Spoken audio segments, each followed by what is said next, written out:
Hello and welcome to Happy Horror Time. My name is Tim Murdoch. And my name is Matt Emmert.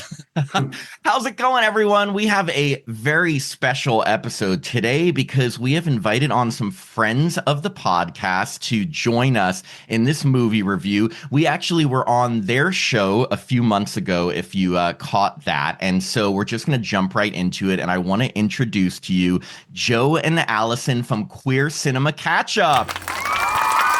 Hi. Hey, guys. So I just wanted to, so for our listeners, I've done this before where like I try to explain people's show and then I'm like, why don't I just let them explain it? So Allison, tell listeners who have no idea what you guys talk about and how it started, like a little background on Queer Cinema Catchup. Sure. So, hey, everybody. We are a podcast and YouTube channel that looks at film, TV, and miscellaneous topics through a queer lens. And we all got started because Joe and I are former roommates and former childhood friends slash neighbors who always loved film and TV. And then I had to move away when I was a young kid, and we kind of lost touch until we both ended up moving to LA, needed a roommate. And then we were like, we love talking about movies and TV. We're both queer. Can we make this into a podcast? And that is what Queer Cinema, the origin story of Queer Cinema Catchup, if you will. I love that. So like lifelong friends, now podcast partners. What's next? We gotta up the stakes, Joe. Marriage. Maybe not marriage, but It's a twist. No one thought. Lavender marriage. Lavender marriage. And then Joe, so I heard, I was going to say a little birdie told me, but actually that was you. You are the little birdie. A little bird. You're such a little bird.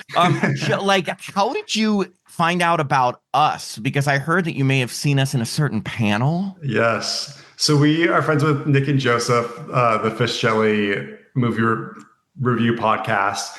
And I was invited to see one of their panels for Nightmare on Elm Street 2. What's the documentary called? It's called Scream Queen, My Nightmare on Elm Street. Yeah. And you both were panelists on that too. And so I thought it was just a great opportunity. I reached out to you guys and invited you onto our podcast. And yeah.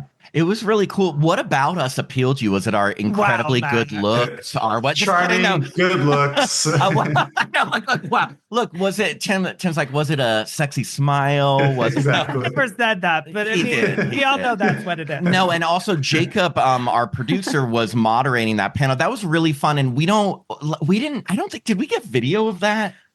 I don't think we did, but it would be nice to release if we did. But basically, we were in this panel where they showed the documentary Scream Queen, My Nightmare on Elm Street, which is about Mark Patton and all of Nightmare on Elm Street Part 2 and the queerness of it and his life and his career and how it affected him. It's a great documentary. I think there's audio of us talking that night. Oh, yes. So we were like randomly recommended by the Fish Jelly guys who have a great podcast to join them in this podcast. We had never done a panel like that, but it was really fun. And now I want to do nonstop panels. What do you think? Me too. I'm just a panel maniac. Yeah. And do you guys remember? So we went on their show, Queer Cinema Catchup, and I remember because we went to your place in person, and we haven't done that in like years. And it's just like, what's it like to be out in the world? Like, wait, we do everything over Zoom, but like we met you guys in person and we talked about What Keeps You Alive, that movie. It was like a 2018.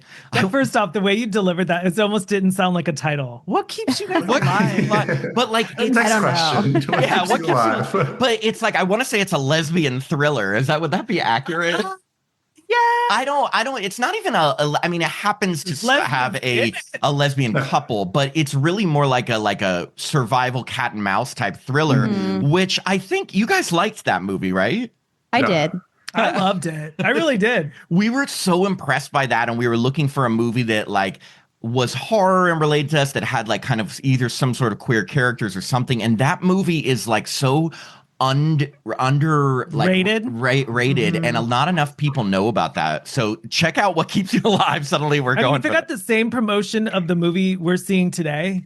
Could you imagine Drop? I mean, like, Drop is everywhere in my neighborhood. It's everywhere. Yeah, that is a crazy. Well, it's because Drop, the movie we're talking about today, was directed by Christopher Landon. Now, I'm sure everybody is familiar with Christopher Landon right now because he did Happy Death Day to You, Freaky, Happy Gilmore, Happy Days, Happy Days. He was like, he hired Fonzie. He's amazing. No, he got his start on the Paranormal Activity movie. First off, have you guys seen a lot of Christopher Landon movies? Were you familiar with him before this? Did he do Disturbia as well? Yes, that was one of his earlier movies. Okay, that I've seen Disturbia, and otherwise I think it's a pretty big blank spot for me because I haven't seen Paranormal Activity. I haven't seen Happy Death Day. I know about them all. Happy Death Day you'd love. It's so good. Okay. And Happy Death Day to You, I also really enjoyed that one too. So I loved Happy Death Day. Like that was one of those movies that like I saw it multiple times. Like I would show people and everything. And then I was so excited to see Happy Death Day to You. And it just didn't have like the same magic. I felt like it got I feel like the sequel is almost like an episode of Happy Days to bring it all back. It is. How so? It's kind of sitcom-y. It is. It's written kind of like an episode of like Quantum Leap. I don't know, but I still loved it. I'm telling you, Allison, definitely the first one. I mean, see the second one too, but you're gonna love the first one. It's just, we talk about all the time on this show because we see a lot of horror comedies, and so many movies can't get the formula right of like how to balance horror with comedy and do it in a way that either isn't too cheesy or too over the top. And this one does great. My issue with Happy Death Day to You is that it took Happy Death Day, like a simple Groundhog Day-ish movie related to slasher, and it like expanded it into like 7 different alter realities, and it got confusing. Which is easy for me to follow. and that's so crazy that you remember Disturbia. And then, so Joe, have you seen the Paranormal Activity sequels? I think he started writing them, and then he, I think, directed part 5, and he's been involved with like the whole series. Have you seen the whole Paranormal Activity series? I've only seen the first one. Oh, so you don't know anything about Christopher Landon. Did he direct the first one? No, he wasn't involved. Third? He directed the 5th. He started writing on the 2nd and 3rd.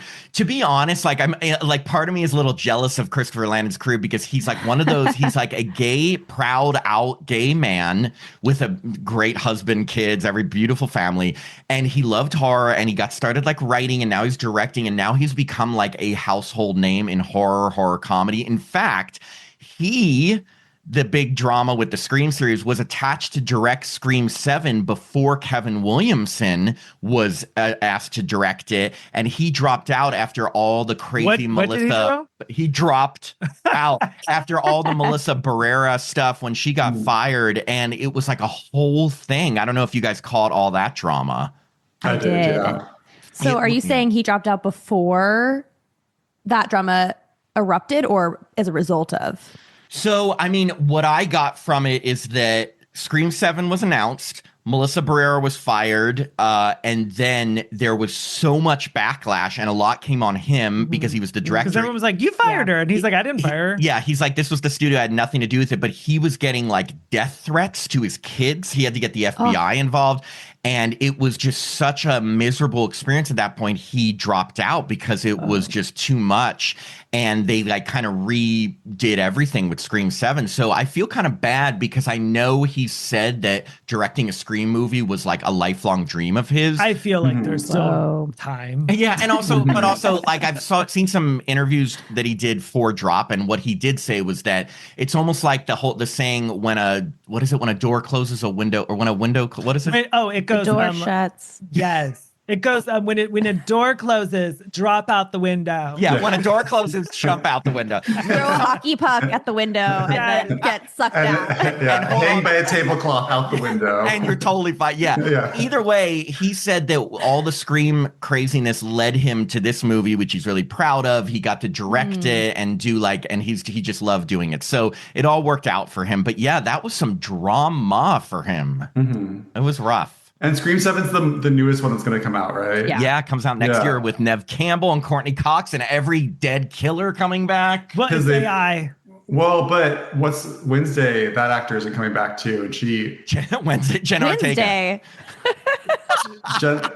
She's in Wednesday. But I just feel like she's so become known. Her name. You should know her name. So Jenna Ortega recently came out in the news, and she was like, she made it clear, because I think for a while they were saying that it was just like scheduling conflicts, But then she like made a statement that was more clear. It's like, no, because so-and-so has dropped out, I decided that I wasn't going to go to this project either. So you know what the funniest part about that is? Then Christopher Landon did some interviews where he said she was never attached when he signed on, which then like kind of contradicted what she said. And now everybody's like, is she telling the truth? Is he telling the truth? There's just like, I feel like poor Scream fans are just looking for drama and everything. I was like, I want to just see a movie. I couldn't believe it was actually news. Like, it was like, this is so water under the bridge. I was like, nothing against Jenna Ortega. I have nothing against her. He hates her. But who cares? No, I mean, I kind of agree with Tim. It's almost like for like true Scream fans. She's fine. Yeah, like her career is great. Fine. She'll be Scream okay. fans get Nev Campbell back and Kevin Williamson, who's like the creator of the series. So it's like everyone should be happy, but everybody wins, especially us, because we saw Drop. Yes, exactly. So so getting to Drop. So okay, so we'll jump into Drop. Now, were you guys, because I remember we talked with you guys and I had talked to Joe and I was like, yeah, we'd love to have you guys on a show, like pick a big movie coming out. And I gave you a bunch and you picked this one. Now, what made you interested in this one so much? Or was it Allison? Probably marketing wise, I've seen this trailer so many goddamn times. This is like Drop like sticks out, at least for this year. I've seen this trailer at least like 25 times. So I was like, you know what? It's there. The marketing's there. Let's do it. Did you want to drop it like it's hot? The trailer. We can only do 5 drop jokes. I know. I want drop. Yeah, and then we need a counter of how many times we've done a drop joke. Yeah. So, and then Allison, did you you obviously saw the trailer for this? Like, were you interested? Like, say we weren't doing this podcast, would you have seen this movie anyway?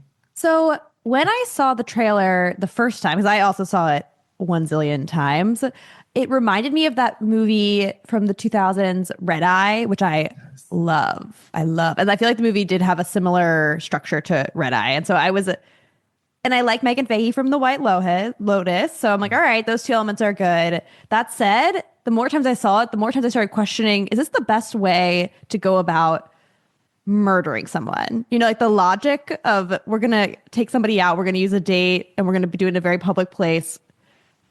It kind of started to fall apart for me after each trailer viewing. So I kind of I started being really interested, and then my interest waned each time I saw the trailer because of the logic premise issue. But I still probably would have seen it. Oh, good. I can't wait to talk about because the movie could have been called Text to Death. It literally was like that sounds like a Tubi original. Couldn't you see that on Tubi? Yeah, don't steal it, Tubi. Tubi original. I'm gonna write it tonight. Texted to Death, starring Tim Murdoch. Texting Tim. Yeah. So, and I got to say, and we asked Joe this because, okay, so listeners, we ended up we saw this with Joe in person. We do things in person sometimes. And we were talking about, does anybody nowadays, and not that I'm the most into it with like Gen Z culture by any means, even though I don't think these stars were Gen Z. They're definitely in their 30s, right? Well, he did say on his profile he was 32, and I was like, might be a pinch older. Just a little pinch, maybe 38. But so they were talking about like drops being a thing. Now, I don't know about you guys, unless I'm really out of touch. The only time I've even used the word drop to talk about sending technology is when I airdrop something to someone, like pictures or a video or to my computer. Have you guys even heard of digidrops? So no. I think that was invented. I think it's airdrop. They explain it in the movie too, because what's the guy's name from It Ends With Us, the actor? He even explains like, oh, it's like airdrop. It's like kind of an older technology. Oh, so his name is Blake Lively Defender. Yeah. No, his name was Brandon Sklenar. Sklenar was the male lead of this film. Yeah. Brandon is his name? Mm-hmm. Okay. Yeah. Sorry, go ahead. No, go for it. Oh, I was just going to say, yeah, it did seem like it was something that was sort of made up. I mean, everybody knows airdrop, but I had never heard digidrops, and I didn't know if that was something new or something they made up for the purpose of the movie. Mm-hmm. I think it was made up. I do. Yeah. I just did, yeah. But the memes they used were great because those I actually like very today. Yeah. Okay, okay. Just reflecting on the movie though. So who turns out to be the person sending these memes? Like he doesn't look like the person doesn't look like a person that would send memes. And then also, were they designing the memes at the restaurant? You know, like there's a lot when you think back the logic of everything. It's like what? Well, Yeah. it's memes mixed with drop. So he mixed meme drop. No. Well, memes. He was dropping memes. He was Dropping dropping memes. But he was also designing the memes himself, right? Because I don't think usually a meme you pull from online and someone else has created. But Okay, these were curated for the experience. Right. Like, how fast was he making these memes? I can speak to that only because. Can we spoil also who the? Oh, yeah. Of course. So this guy's on a blind date and is creating memes while also talking to his date. There's a Well, that's lot. why she gets mean and leaves. That's why she gets mad and leaves. Yeah, there's a lot of logic that has to be a little bit suspended because. So what I was going to say is, so I work in an ad agency, and sometimes we do social for our clients, and we can take like public domain memes like that and customize them for the client. Now, I've found sites where you can find the meme already on there and just type in your caption and have it generated right away. So I can speak to it being very simple to do that. But that still doesn't like negate the fact that Hillary, the guy who was doing this, on a date, and you do have to be on your phone, like looking, typing, and he's doing it so quickly, unless he had them stockpiled and ready to go. I knowing hope so. Maybe. He's also in his 60s. So I just feel like that is another part where I'm like, would this man be that adept at technology to be able to do that? So many questions. Right. Okay, so let's jump into it because so like the movie starts and there is kind of a jarring opening scene where we're introduced. Okay, so our main character is Megan. Is it Fahey? Is that how you pronounce it? I think so. Yeah. Okay. I think so. And by the way, I did love her in White Lotus also, season 2. She's great. So it looks like we're getting a scene from like the climax of this movie. We find out later it's not. It's from her abusive past relation. By the end of the movie we saw, I was like, I want to go back and be Same. like, what? Yeah, like what led to this horrible? Because it's almost like sleeping with the enemy. Yeah. Like I was like, well, this is interesting. Yeah, she is beaten up badly, crawling away from a guy who has a gun, and he's like threatening her, and you think he's gonna shoot her, and then like it switches to, you think it's one of those movies where it starts with like a, something in the climax and then takes you back. Now, is that what you guys thought too, that it was? It was. And also something about the way, wasn't there a voiceover where she said, let me take you back, or it kind of tricked you a little bit with her voiceover taking you to the present. And so I definitely thought it was a flash forward and not a flashback. Yeah, and we saw the guy's face. So I was like taking the whole movie looking out for the guy from the opening scene. I'm like, where is he in the restaurant? I don't see him. Well, the guy at the very beginning I guess it's her ex-husband. And then the guy that she thought it was, there was like another handsome man that was accusing. And the guy that she was on a date with all kind of looked very similar. They did. I was like, that's confusing. I'm very confused. I was like, what am I watching? And then I walked out. I was like, so many gorgeous white men. They're all. I was like, well, I think all three, Joe, Matt, and I all agreed that the guy that she thought was the one doing all the texting was the cutest. Was the one meeting his sister, yes. The one meeting his sister was, So, okay, so we're set up and we were introduced to Violet. That was her name. I love that name, Violet. And she is a single mother. She has a very young son. Her sister and her are close, her cool sister. And like, she's getting ready for her first date in years. It's a date from an app. I'm sure we all can identify with that. And she's, of course, really nervous, but she wants to go out and her sister's going to watch her kid. So she goes out. Now, there was one thing I wanted to get your guys' opinion on this because I turned to Tim right away and I said suspect right when this happened.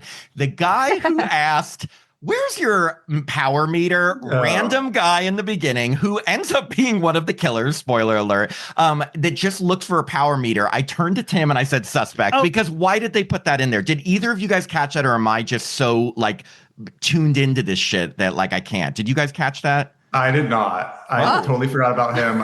It was out of my mind. I think I was still, because it came off right from the opening scene. And so I feel like I was still like really digesting that opening scene. And what I really liked about that opening scene is it's nothing we've seen from the trailer. Like Megan's wearing like a really red striking dress. She's in like the top of this like really fancy restaurant with like these really warm colors. So it was like very jarring to open up on that. So I think I was like still trying to figure out what that first scene was about. So yeah, But yeah, it should have been obvious to me, but it was not. I thought it was saying like, oh, is she a therapist or what is her job? Yeah, she was a therapist. Trauma therapist. Yeah, she looked out the window and she was like, I just thought it was kind of like, I didn't take it as a red herring. I was just like, oh, she's adapting to this life where everyone could be, but I didn't think anything of it. Because she got jump scared, right? Yes. Like, she got frightened from him. So then I was like, oh, it's just our first like scare. What did you think, Allison? Yeah, I definitely thought, I mean, I could see the interpretation of like, she's somebody who's jumpy or has had experiences / is working in a world where she's kind of primed to see the danger. And then there's that kind of scary jump scare. But I don't know, someone's checking your meter in the back. They know how to get into your house. I'm like, yeah, he definitely is involved. So it was just like, it reminded me of when we saw Hard Eyes and the IT guy, remember, who randomly is like, and I don't know if you guys saw Hard Eyes, but like he randomly in the middle, like between all this ass her out on a date. And we're like, what to be the killer? I was like, doing in this movie? Yeah. So I just thought it was funny. Oh, and we do get the background that her, and I'm sure you guys called it, like her sister, she keeps saying, maybe I shouldn't go out on this date. And the sister's like, not everyone is Blake. And I got the feeling, obviously, that's her ex-boyfriend who was abusive and, heavy topic, very serious topic. But I liked that they had her taking whatever trauma she had and was trying to help other people, which was nice. That, I guess, is my big question of this entire film. Biggest question. Go. Was she a therapist before Blake or during Blake or after Blake? Well, that's a good question because she says later on that she's specifically works with domestic violence victims, and then her date's like, oh, why do you do that or something like that? She said, oh, because of experience. So it does seem like maybe it was inspired after. Yeah. And don't we hear that it was like the events that we saw in the opening scene was like 2 years ago? Because she's I think on it the was date even more than that because basically I think it's 5 years. How old Toby is, Toby was a baby. I think it's been like he's like 5 or 6 now, and he was about 1 or so in the flashback. Yeah, I took it from the events of her past is what got her into therapy is how I interpreted it. Yeah, no, I interpreted it that way too. So she goes to the date, and the greatest thing about this date, and I mean, as anybody who's gone on a first date, I've never gone on a first date that is this fancy. Like I was telling Tim and Joe, this restaurant is a anniversary engagement party or milestone birthday location, not a first date. It is called Palette, and it is at the top of some building in Chicago where it's like mirror view of everything and everyone's dressed so fancy. And I was like, wow, that's a first date. I was blown away by that. Tim, have you any first dates at restaurants like that? I actually have. I wasn't like getting texted the entire night, but I can't remember when, but it was like a blind date. Like, don't you? I mean, I don't know if anyone on this podcast has ever experienced like oh, someone's like, oh, I know a gay person. You're a gay person, and then you go to like a really nice restaurant. Like it's only happened once or twice. I've gone to coffee shops for my first dates. How about you guys? Yeah, I'd say coffee shops, wine bars, dive bars, hikes. Joe, have you been to Palette? No. Tim, I want to know who took you on this blind date and why are you not with him? That's a different podcast. Wow. I thought for sure I'm going to ask this question. Everybody's going to be like, yeah, it's crazy, Tim. Oh, yeah, I go there. I mean, I'm not saying like, we're not a match. I'm still single, but it was fun. Okay, wait, did he pay? Did you pay? Did you split? Come on, I've got nothing. Oh, so he paid. Yeah. Oh my God. And drinks also? Like yeah. Wow. That's amazing. I need to wrangle myself a date like this. It was a fun date, and we're still friends on the face pages. Okay, when we're done recording, I'm going to find out who this person is because I want to know who takes Tim on that as a first date. Anyway, I have never had a date like that, a first date like that. To be sad, I've never gone to a nice restaurant in my life. No. So she's there. So then we're introduced very tactically, which I thought was good on the director and how he introduced some of the side characters that were meant to be suspects. We meet the bartender. She's cool. She's like trying to talk to Violet, like, oh, she knows she's on a first date and she seems very friendly, but there's always like the thoughts, oh, maybe there's some ulterior motive. She also meets the creepy piano player who he kind of hits on her, I think. Yeah, there's the piano player. She meets the guy that Tim was saying or she sees the guy that's really cute. She put it together because he literally keeps bumping into everyone in the restaurant. And she's like, it's him. Yeah, and she meets him and he's apparently waiting for his sister, but his sister's taking really, really long. And then she meets the guy who is also on a blind date, who seems really friendly. He's like an older guy, and he's talking to her a lot and everything. And he's the one who ends up, of course, being our villain. But just questions for you guys. Did you suspect any of these characters at the beginning? All of them? What were your thoughts on all the side characters they presented? Well, The guy that gets bumped into a lot, I thought like they were making it so obvious that I thought they were going to trick us and be like, it is so obvious it actually is him. So I was kind of riding with him for most of the movie. Okay. I kind of wanted it to be the waiter.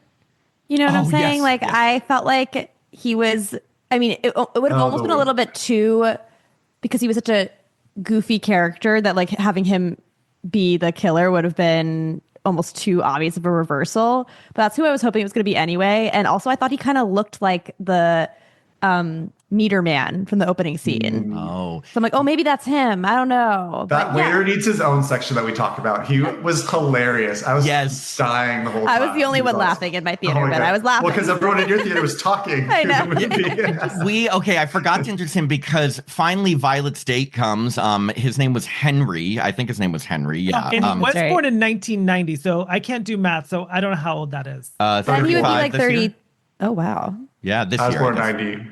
Oh, shut up, Joe. So the movie said And I also say I'm 32 on my dating profile. I know Tim and I are like, ooh, 90. We're like in like junior high and everything. So her date comes right away. I will say they did have good chemistry. It was very easy conversation, fun. They get seated right next to the window, which was scary. And their waiter was this gloriously, beautifully flamboyant guy named Matt. I loved it that his name was Matt. And he was like, he could have had a whole comedy show. Now, we need to talk to Tim about this waiter because he was played by Jeffrey Self, and Tim had a slight connection with this guy. No, that sounds way more. Tim dated this guy. No. That's the man you went on a date with at the fancy restaurant.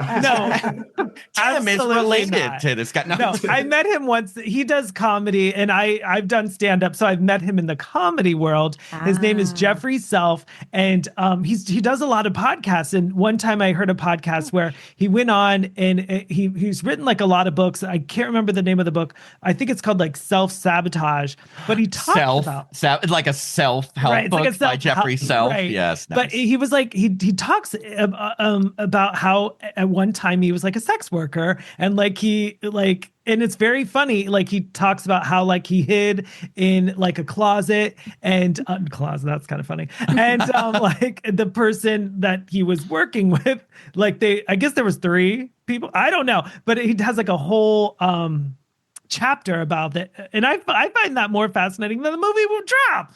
Yeah, I want to read that. That sounds good. Yeah, he was hilarious. Like to describe him if you haven't seen this movie, not only is he very flamboyant, but he says it's his first table, and he's like making jokes, but some of them are uncomfortable, and you can tell he's nervous, and it's like that continuing to ramble while you're nervous, but it's funny. Like you're doing right now? Like I'm doing right now. Yeah. Thank you. No, I totally. But like it's hilarious, and it does add like a little bit of comic relief to the movie, because right after that point it starts getting really serious because Violet starts getting all of the drops, the digidrops if you're Gen T. It kind of takes like, I mean, a text message would have worked, but with the funny things that we've seen, the memes, which by the way, Jennifer Tilly on Real Housewives calls them memes. Memes. It kind of takes it out of having the visual of these funny things that we've all seen. Yeah. I don't know. Maybe that was just me. No, they're like funny, but they keep saying like she first like ignores them, and her date says, "Oh, if someone's sending you a drop, they've got to be like within the room," which right away is creepy. But then like the only time she finally accepts him, and when she finally takes it seriously, is when she gets one that says "check your security cameras," and she sees a guy with a gun in her house, and suddenly it's not funny anymore, and she freaks out. And I will say, I did think Megan Fahey did a great job of like showing that expression, just the expression of pure terror. Because I don't know, have you guys seen, are you from, like, has Megan been in, can you name anything else other than White Lotus that she's been in? No, she got her start in like another TV show that I think was like on the CW. I never was watched it. Like the bold yes. type maybe? Yes, yeah. I've heard it's good, but I haven't seen it. Tim the Bold and I got so excited because my favorite show of all time is The Bold and the Beautiful. The Bold and Beautiful. Tim I haven't seen it either. What? I know. CBS daytime? I need to get up on that. Well, only if you like between 50 and 70 years old, or Tim. I'm headed that way. We all are. Tim has had me watch some episodes of Bold and the Beautiful, and I will say, like, it's mildly entertaining. It is so over the top. Like, you know, if you've seen any soap, like the way they zoom in on somebody's face for so many seconds just to show a reaction to like one line of dialogue. Well, the show's only 18 minutes. It's only 30 minutes, but with without commercials, it's like 18, 20 minutes. Anyways, I've watched it. Oh my gosh, 25 years, maybe longer.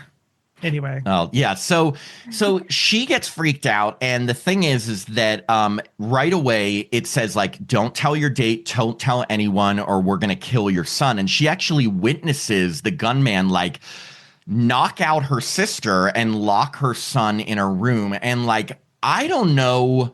I always try to put myself in these situations about like, what do you do? Because you want to tell someone to get help, but like, I don't know if I could keep quiet in a situation where I'm panicking like that. Do you guys think, Tim, like you're getting something, someone's threatening your family? I would have caved in a second and told my date, and I would have been killed. Yeah, well, I mean, your family would have been killed or something, but like, do you guys think, because I agree with Tim, I don't know. I'm such a blabbermouth. I don't know if I could stay quiet. Do you guys think you could do that knowing what's on the line? Such a serious question. It is a serious question.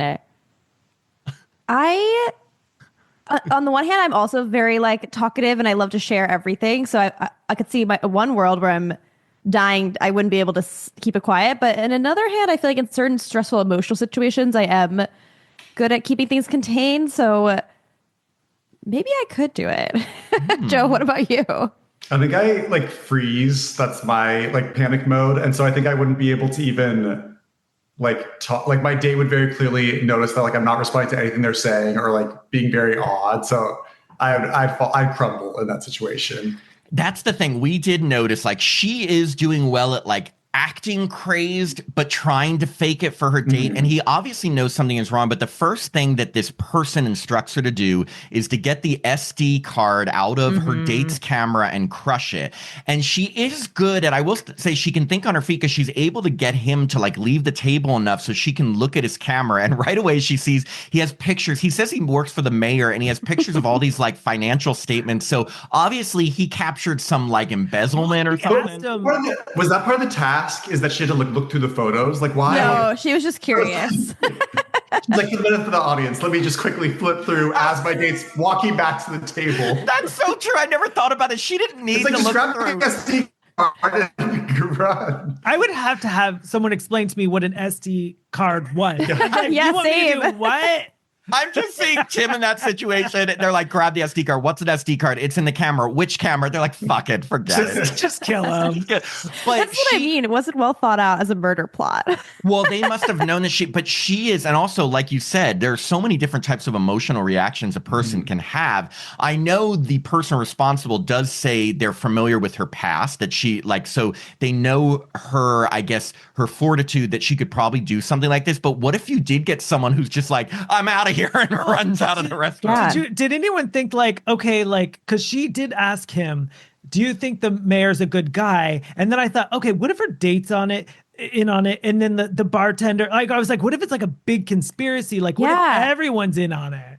I definitely thought that would have been great. Like, the tables not being able to, how did they get the wires in there so that they could hear everything without the restaurant's participation? I definitely thought it was going to be a bigger conspiracy theory than it really was. You're totally right. Because what we also find out is that she tries to like switch tables because she sees that the table's bugged. There's cameras around. Like she notices how this person who's in the restaurant and digidropping her, I just like saying that, is able to like keep track of every move and know if she's talking about it. And she tries to leave tables switch tables. And the person says, if you switch tables, your son's dead. And then she tries to backtrack and everyone thinks she's nuts. Like she's faking being afraid of heights. Like it is chaos. Like, but they keep up. This is what the film does so well between the two dates is they keep up the etiquette so well because they keep saying like, oh, okay. And then like, and the waiter always says like, enjoy. And like the person at the front is like, enjoy. Like, I would love to know how many times they said enjoy. We're going to watch it again and count. Like they don't ever drop the ball with the etiquette. I just said drop the ball. Look, check. Yeah, no, you're totally right. Like, and we were asking like halfway through, I remember thinking, okay, if you're her date, she is so traumatized and doing crazy things. You'd be like, this isn't working. And he does do that. So I'm glad they put that in.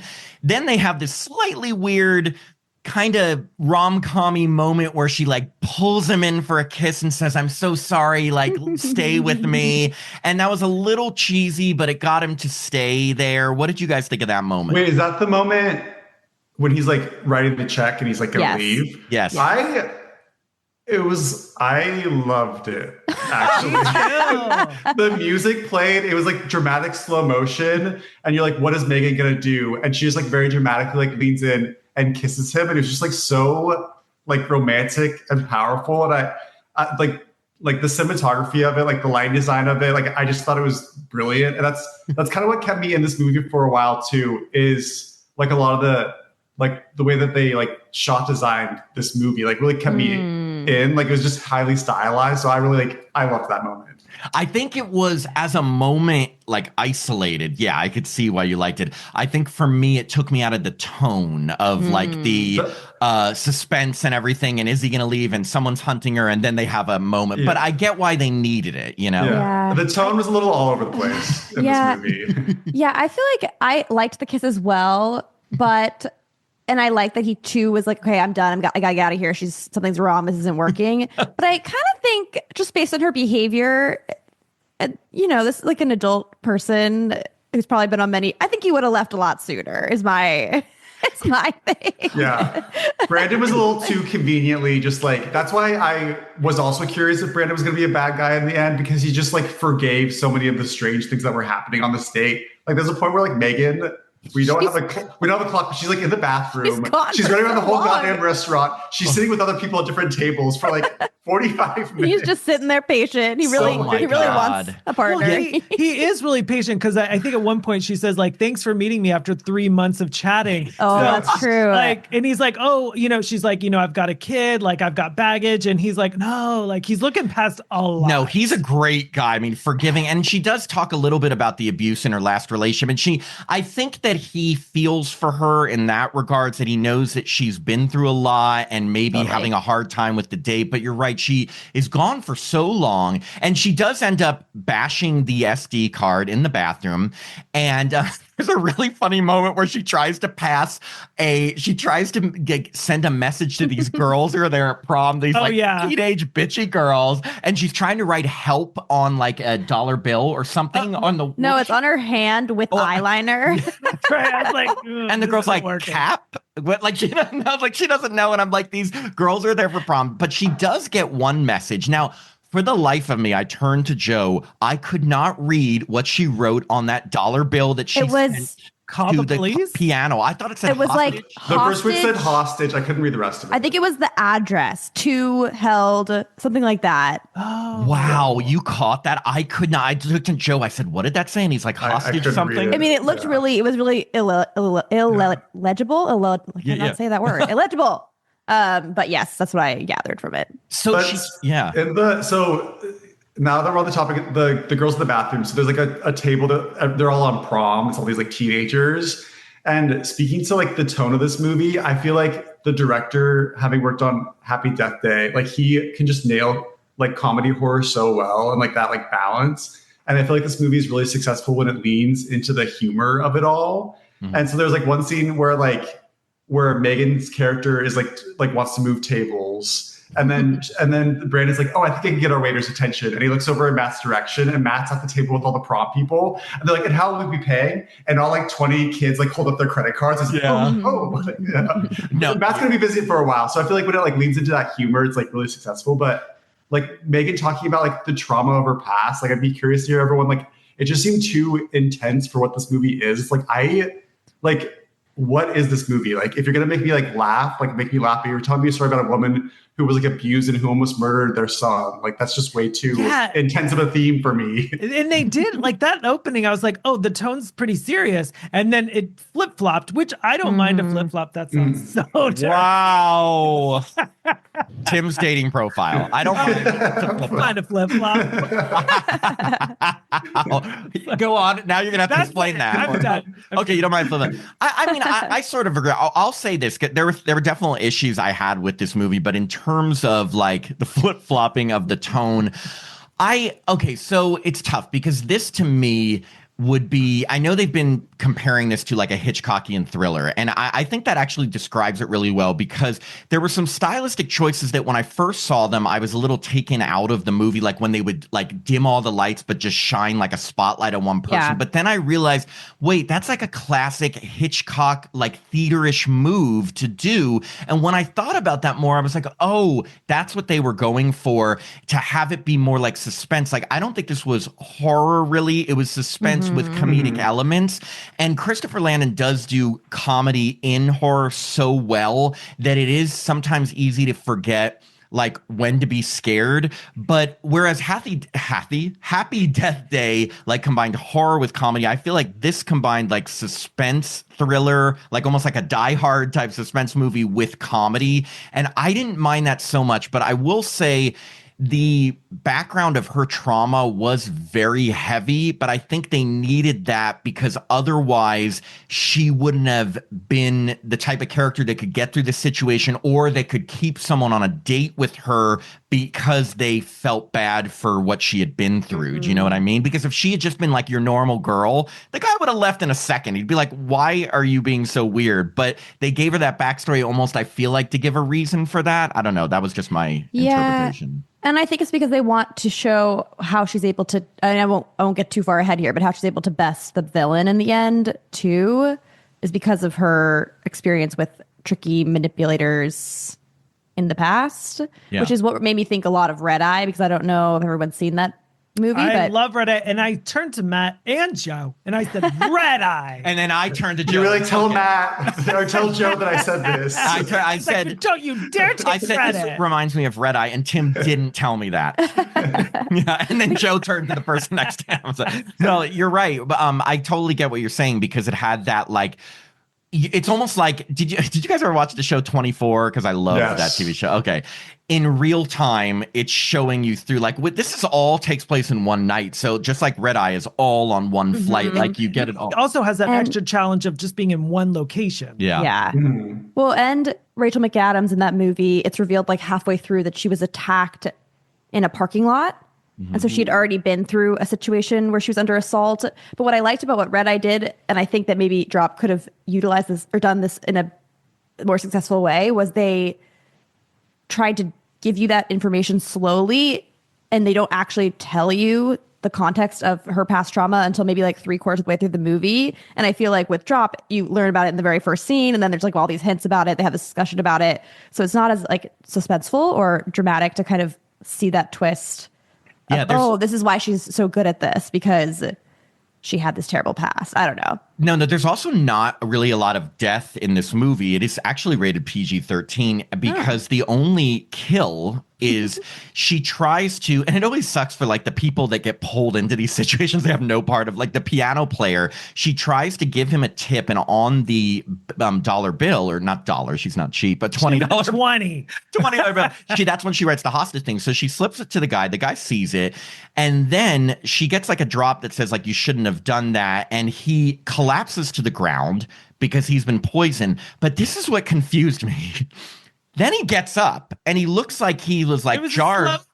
Poison. And then as he walks out, she gets a message that says he's in the elevator. He's not going to make it to the ground before he dies. So to me, in my constant looking for suspects, I thought, oh my God, I wonder if the villain is the piano player, since when you don't see someone actually die, they could fake it. What if he just left and pretended that he died? Like, I don't know. Did anybody else think that? Cut to at one point, they show him on the ground or in the way elevator, later, way later, like stuff was coming out of his mouth. But as he goes down the Brandon like goes up and is helping the pianist up, and then he comes back to Megan and he's like, man, I hope he's okay. Do you think he lives? And then I think she gets like a drop that says like, he will die. He won't make it down the elevator. And then Megan's just like looking out the window and she's like, I think he's fine. I'm like, why lie about that? Like, did you, Allison, think at all he could be a suspect, or were you just like, he's dead?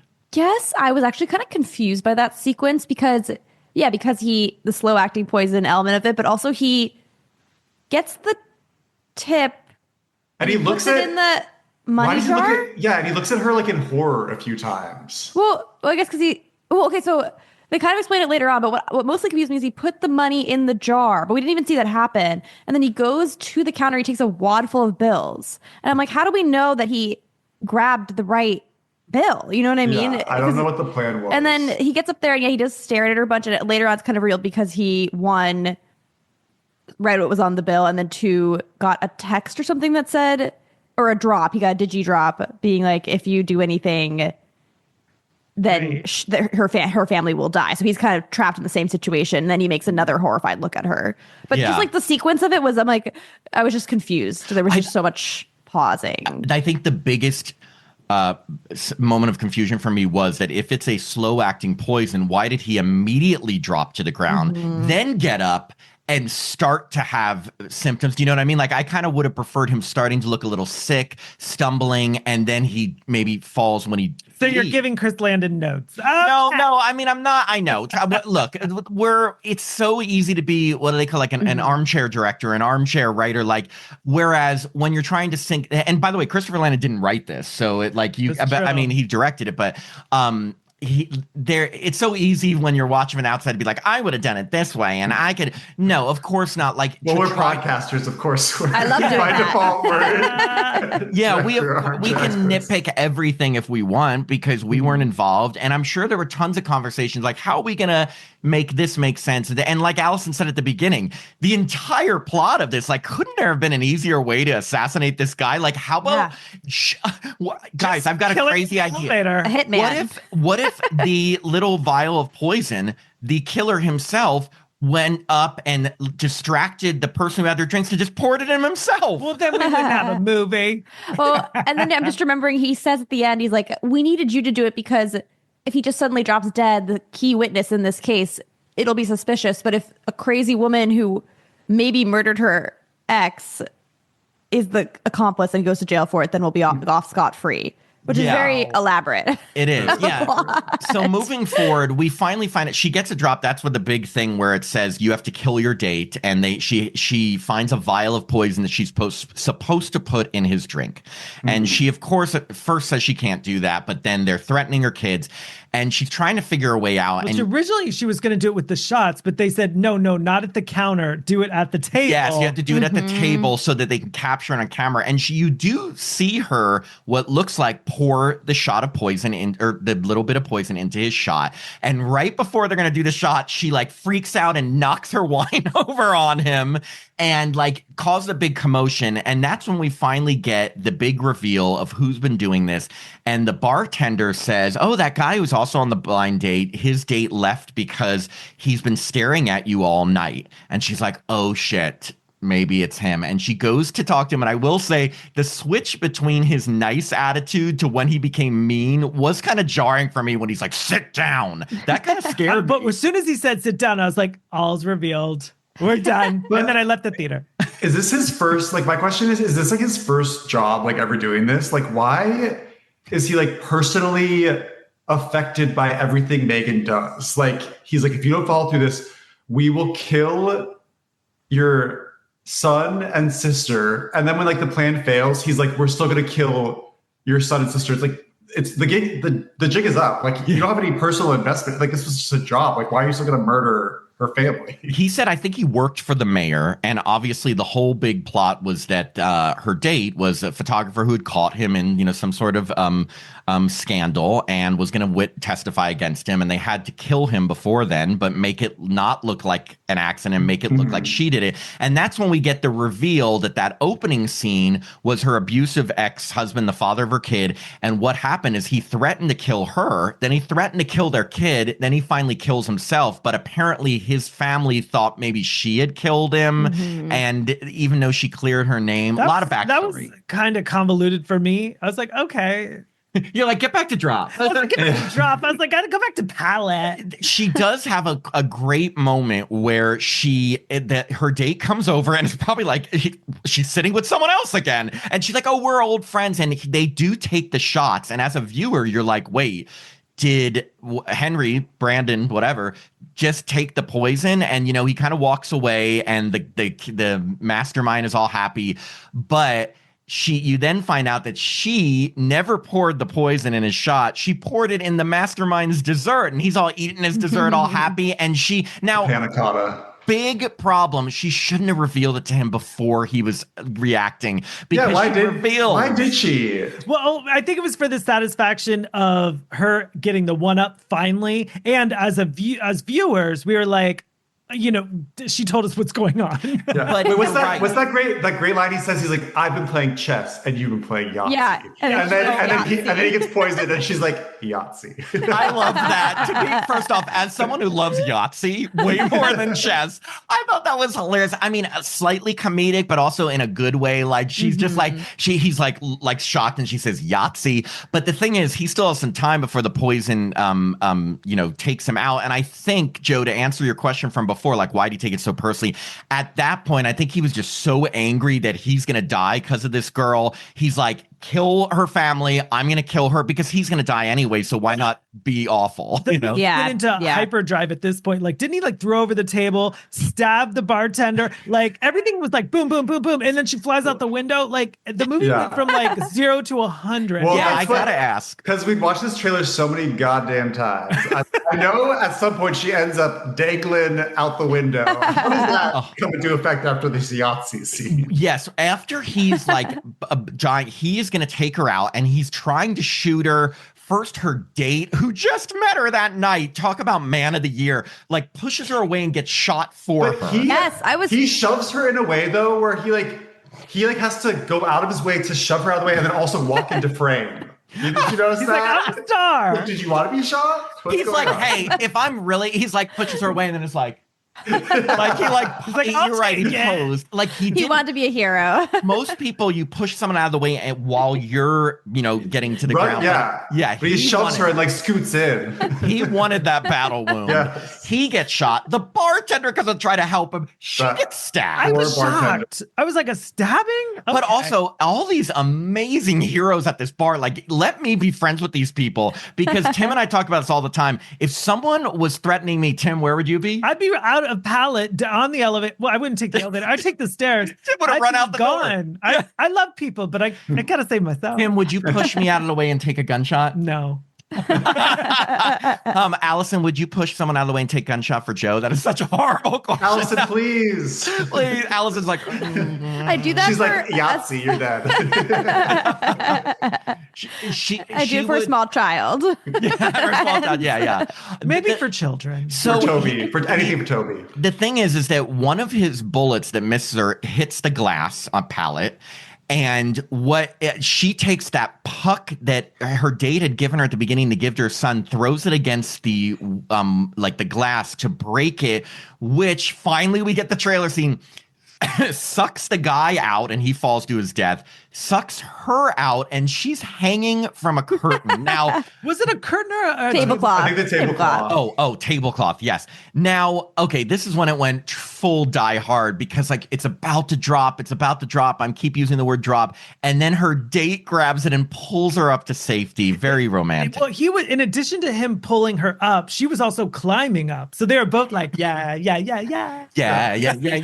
I mean, if I had fallen out window, I don't think I could have held myself by a, No. Oh God. a tablecloth. Absolutely not. No. Like the sheer panic, I would freeze. I don't think I could do it. But like, all I know is this guy, marry him because he took a gunshot, brought your kid a gift, grabbed you, and saved your life. Sat through all the inconsistencies of her being a little off. All on the first date. I mean, how do you get better than that? How? You don't. Well, this is when we get to, I've read a lot about people having some issues with the ending after this part, which I think is funny because I'm like, if you can accept her hanging from a tablecloth, you're fine with the ending. But she decides, she says, call the police because the gunman at her house has been ordered to kill her sister and kid. And she decides to jump in her car and drive around Ireland. Think she's going to get home before the guy who's already in her house kills them.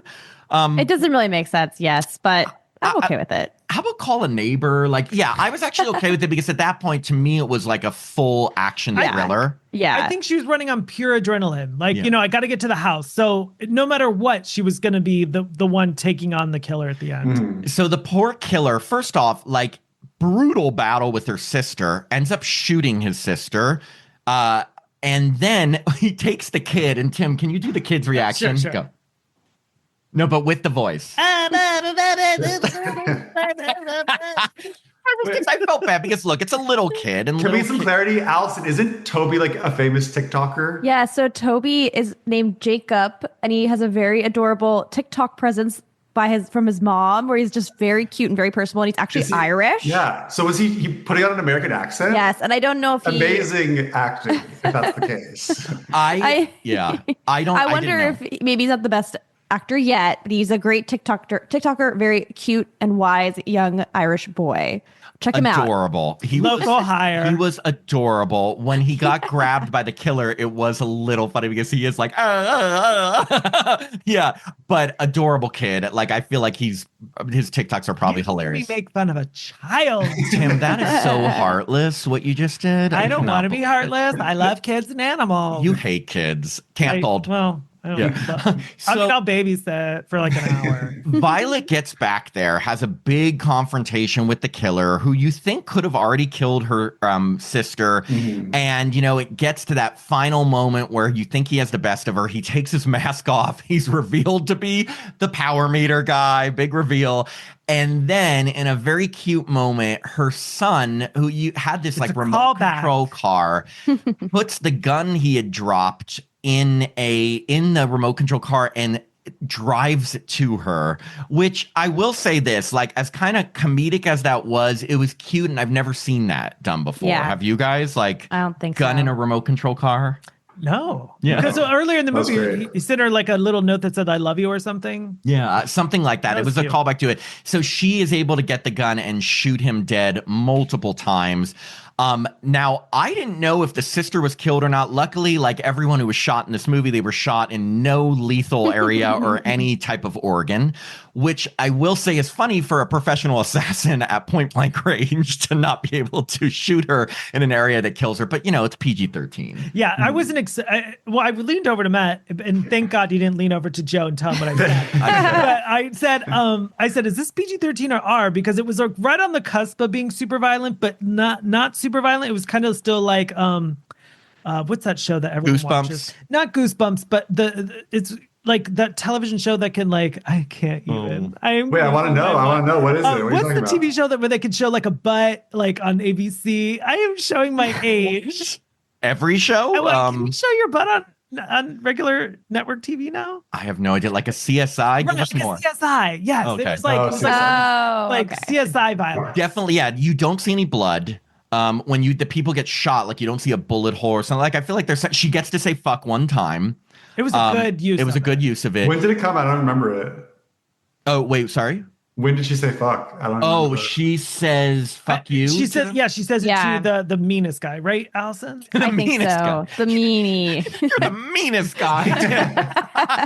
Tim would have fought him with words. Like, you know what? You're really mean. I'm trying to date some guy. There are some mean guys here, and you are the meanest. Now get out of my date. Allison knows what I'm saying. I do. Allison would have been like, "You are the meanest guy. You are the weakest link." Let me pull out my graph of who's the meanest. You're like, like you like have like a rankings and stuff. So happy ending, which is good because like I didn't want to see her sister get killed. I really liked her sister. I don't know about that haircut. No one come for me. I also didn't want her to die, and I didn't want her date to die. Obviously, they were all great. I also was worried about the bartender. Was anybody else worried about the bartender? I was. We never got clarity. So she got stabbed, and after Megan climbs out of the window, she Brandon saved her life. She's like, "You'll get help. Don't worry." Like walks away from him, and then we see the bartender's hand come up into the shot. And then she walks by her too and doesn't console her. I think she says something to her. Helps on the way. I think she said something quick. I saw that too. She's like, how about me? Yeah. It was just her hand. You couldn't see anything else. You do see the hand in frame. It's kind of not everyone's dead. PG-13. You know who didn't get helped? The piano player, because he's dead in the elevator. Yeah. Well, he was. They had to make him a little sleazy so we wouldn't feel that bad. Yeah. Yes. Deserved to die.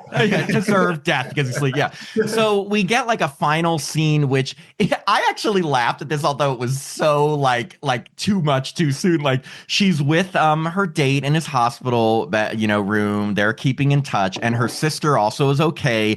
But she first gets a drop, and it says we're not. I forget what did it say, we're not finished yet or something. And it actually is her sister pranking her a day later. But Violet brings burgers and milkshakes for her date, and they're sitting on the bed. She gets this drop. It's this, oh fuck, oh no, what's gonna happen? And then the sister walks into the room and she's like, it was me. They're all laughing. And the sister's oh, you didn't get me a burger? And then Violet turns to her sister, who we have this whole backstory about how she's had this traumatic past of being abused by her husband who shot himself.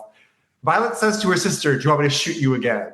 Yeah, I was like, what the fuck? Well, she said, she said, you didn't bring me a burger. I got shot too. And she's like, do you want to get shot again? I was like, whoa. Did you think that it was going to be have you guys seen 2006's Black Christmas, where the whole ending takes place in a hospital? No. I was like, is this movie going to have another shootout in a hospital? I was like, are we not done? When she got the extra drop at the end, and I was like, okay, it's obviously not the same guy from the restaurant because he fell to his death. But I was like, again, when there's a conspiracy like this, there has to be multiple people involved. So I thought, oh my God, there's another person involved. Maybe it's not over. I didn't necessarily think it was going to go Black Christmas. I thought there was going to be another running through the halls through the hospital. I was like, oh, the movie's still going.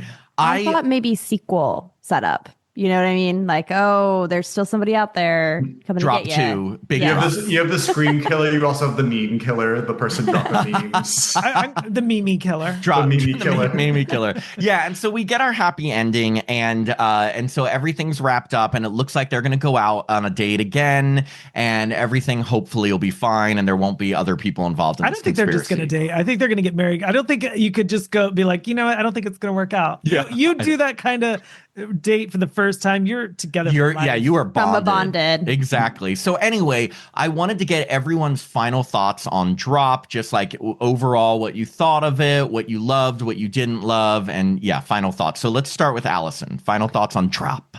Whew. All right. Well, I liked it overall, and I almost wish things get crazy and chaotic once she sits at the table with the villain, and then we get the huge shootout scene, the window breaking, the actual big drop of the trailer fame. And I just kind of wish it had gotten a little crazier a little sooner, because I feel like it was really funny and exciting. But yeah, when it was really focused on the thriller elements of it, I just had I had more plot questions. I was more distracted. But then when it kind of went more silly or funny or chaotic, I was much more on board because the performances were good and it was fun. So I'd say I enjoyed it. I liked it. I almost wish it had been a little bit bigger and wilder.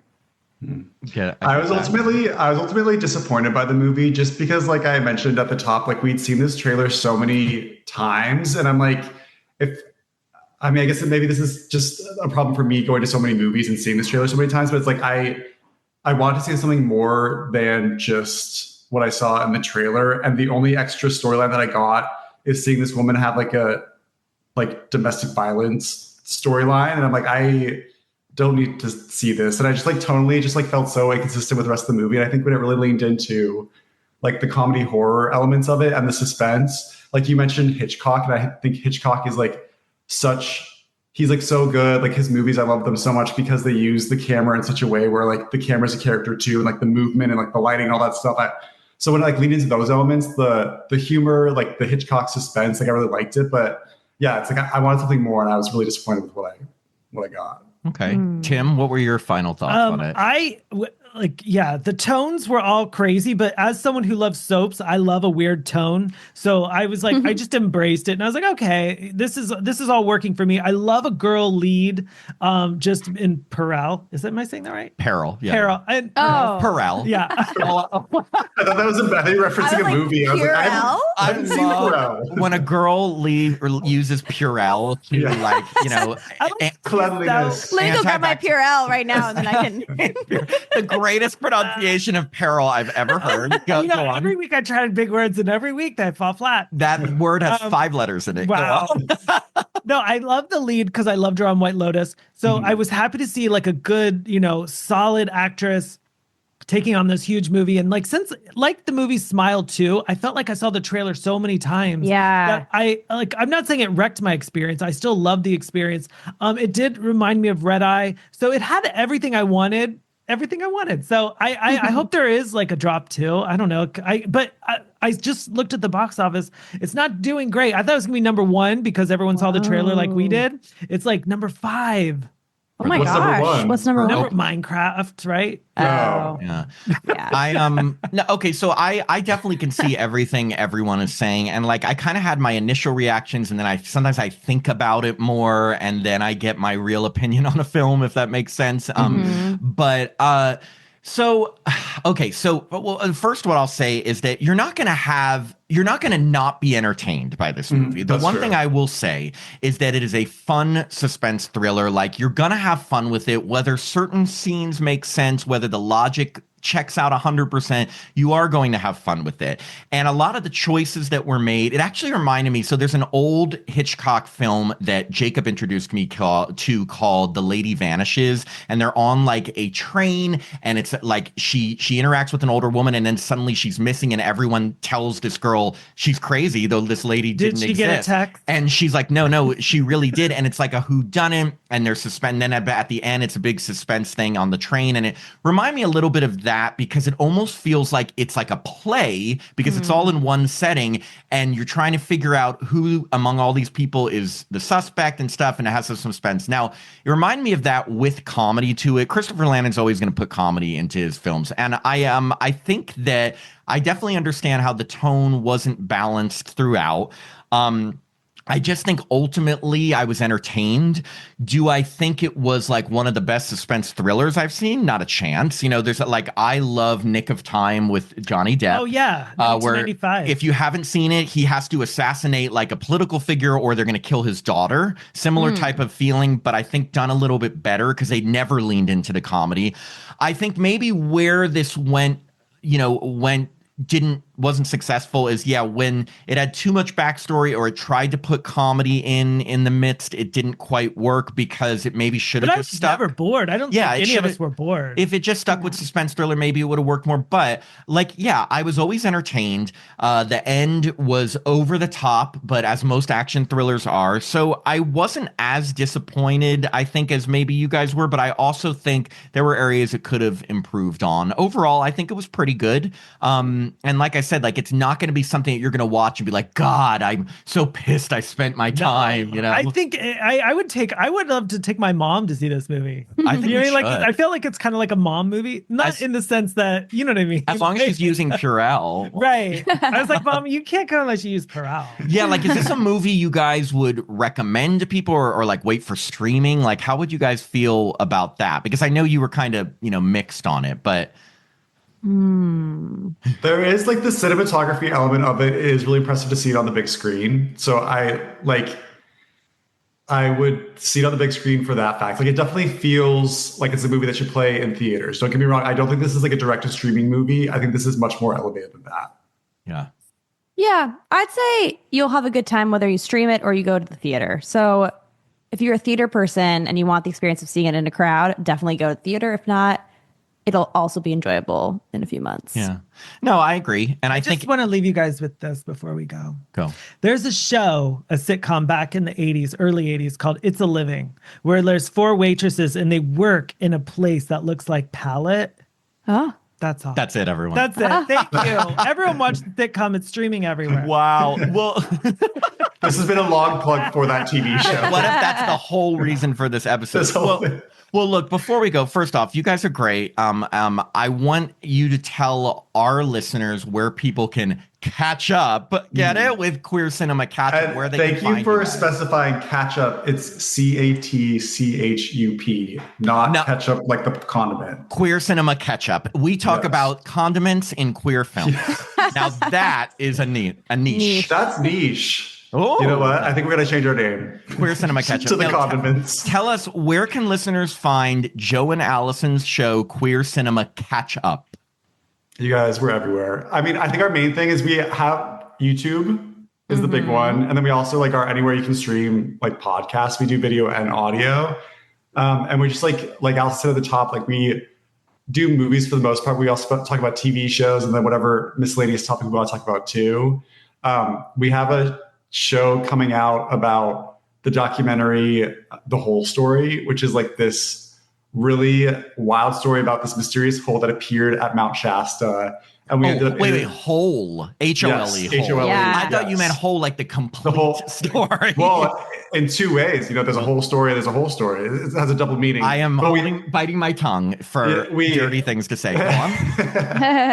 it's a huge conspiracy. It's so much larger than just this mysterious hole that appeared at Mount Shasta. And we ended up interviewing the director, Elijah Sullivan, and just got some backstory on how it was made. And he spent 12 years making this documentary. And it's just a really personal film, really well done. It's really engaging. So please check it out on our YouTube. That's so cool. Totally. And you guys talked to the director of this documentary? Yes. Mm-hmm. Yeah. Wow. That is really, and the documentary is out now for people to stream? Not No. yet. But we talk about it in such intimate detail that I might as well. You might- kind might of be get the like movie you've seen it. experience. Wow. Yeah. Well, and also do you guys, well, actually, you know what? We didn't even talk about, not that there really are many aspects. If you were looking at Drop through a queer lens, was there anything queer about this movie? What do you The guys waiter, think? Matt. The waiter. Oh yeah. So if you guys were discussing this on your show, would you just talk about Matt. Just talk But I about think Matt? the performance of Megan's character Violet, where you have I don't know, the faces we wear and how we present ourselves, and when you're thrown into a situation where you have to act one way when you really feel another way, we'd probably tie it to that. I could see Allison doing a whole analysis on that. Exactly. Women in Perel is queer.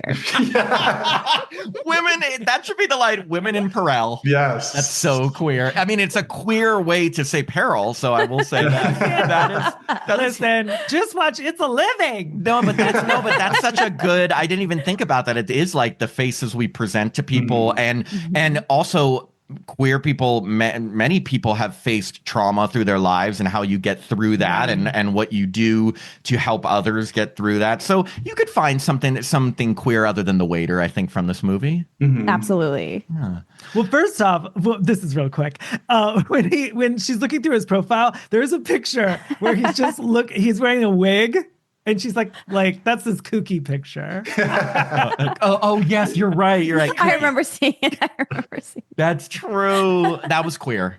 That was It was. queer. I was like, you know what? She should question whether or not he's straight or gay. We are reaching. No, but the director is an out queer man, Christopher Landon. So just like that, it's good. He's been really soaring in terms of popularity as a horror filmmaker, which is really cool. Well, also pop culturally, his dad is Michael Landon from Little House on the Prairie. And it doesn't hurt that he's a good looking guy. Yes, that is true. I mean, and he has the most adorable family. It's me as a gay man, when I look at family goals, I look at him and his husband and his kids, and they're all so domesticated and adorable, and I was like, if he can do it, I can do it too. Dan. What an inspiring person to look up to. Yeah, look, you ain't You don't have blonde hair. You're no Christopher Landon. I know he's such a Ken. If you look up Christopher Landon, he's so blonde, You gotta Malibu, Google him right good now. looking. He's so And I'm cute. just like, God damn it. So now he's successful and good looking. Wonderful. You can only have one. You can only have one. Anyway, that's why we're all so good looking, right? Yes. Oh, anyway. Okay. Well, thank you so much, Joe and Allison of Queer Cinema Catchup. Thank you guys. Everyone listening, please check them out on their Instagram page or YouTube channel. Again, Catchup, CATCHUP, not ketchup. And we hope that we can do more collaborations in the future. Yeah. Absolutely. Thank Let's you so do it much for again. having us. Okay. Well, thanks, you guys. We'll talk with you soon. Bye. Okay. Bye.